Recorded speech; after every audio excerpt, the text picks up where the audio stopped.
This is a hearing, code text amendment, in ordinance 2017-19. Is there anyone in the audience that wishes to address us on this item at this time? If not, I'm going to move to close public hearing and approve the item. Second. Motion and a second. Supervisor Valdez. Madam Chair, I know this issue is actually related to the PACC, and I just want to make sure that we give the staff direction to draft and implement the substantive policy statement that appropriate signage and explicit limits on the fees charged to those that are no longer in the system, so that it's very clear. I support that direction. Any further discussion? Madam Chair. Supervisor Miller. My understanding is that residents have a choice on whether they call Pima Animal Care residents of the non-subscriber folks who are out there in the incorporated areas.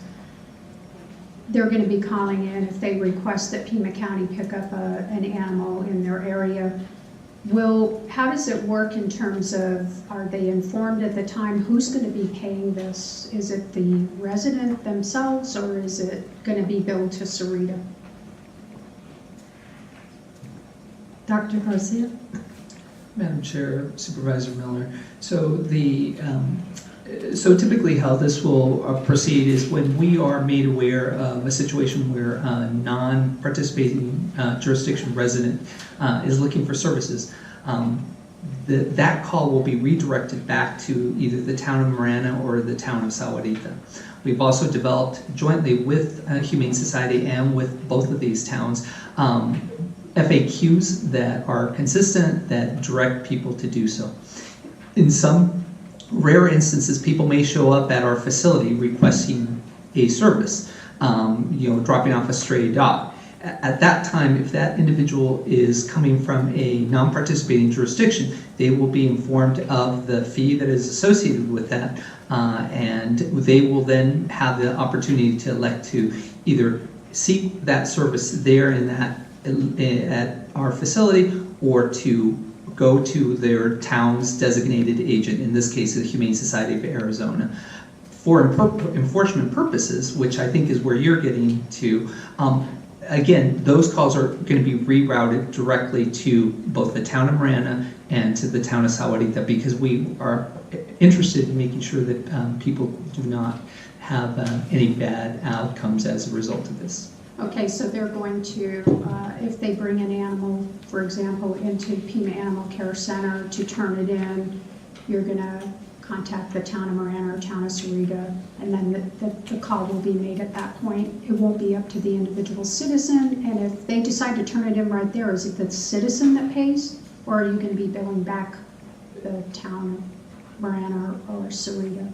Chair Bronson, Supervisor Miller, to be clear, we will redirect the citizen to engage their town and to call their town for that service. If that citizen refuses to do so, then we will charge them for that service. The citizen, okay. And another thing that I don't know if you are aware of, this sheet Yes. has been corrected, but if you look at it, they're still out of alignment.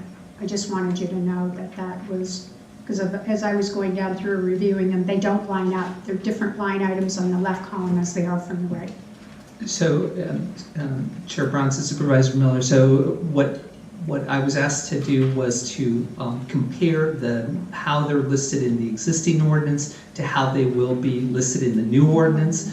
So things have been renumbered or relettered, and so that's why there's not alignment, perfect. Well, there's far from perfect alignment, but the substance is comparable side by side. Okay, I noted that, and yeah, these just didn't line up in terms of how they're numbered on the left side, so thank you. Madam Chair. Supervisor. Excuse me, Supervisor Chris. No. On June 26th, the mayor of Sahuarita wrote a letter to the board, and there is one statement he makes, and I'd like to hear a response from staff or Mr. Huckleberry. Who's also staff. Who, in this letter, he states, and I quote, "Residents of Pima County, including those from Sahuarita, voted for and are paying for the new shelter through their property taxes."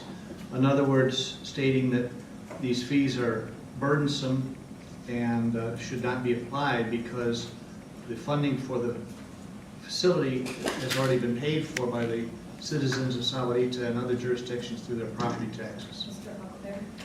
Yes, Madam Chair and Supervisor Christie, I think his letter refers to the new shelter that is being built now with bonds.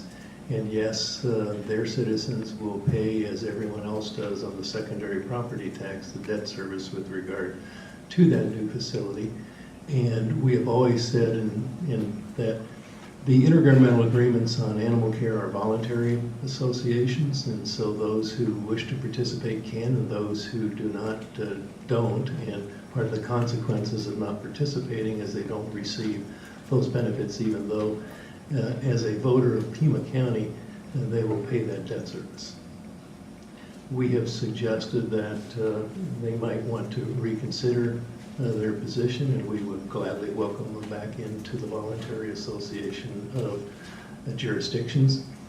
I think he's also talked a little bit in his letter about double taxation. We've addressed this on numerous occasions, and that about 50% of the animal care is paid for by general property taxation and 50% through intergovernmental agreement fee associations with the participating jurisdictions. And that's really a policy decision, and that's been a long-standing policy decision as long as I can remember with regard to animal care services and how those costs are shared among jurisdictions. Certainly it's an option that this board could assume those costs entirely. You just have to simply increase the property tax to cover that. Thank you, Mr. Huckleberry. Any further discussion? Roll call. And the motion was to close the public hearing, correct? Yeah, there was a motion to close the public hearing and approve the ordinance. Code text amendment. Well, in ordinance 2017-19. Supervisor Christie? No? Supervisor Elias? Aye. Supervisor Miller? Yes, Supervisor Valadez? Aye. Chair Bronson? Aye, motion carries 4-1.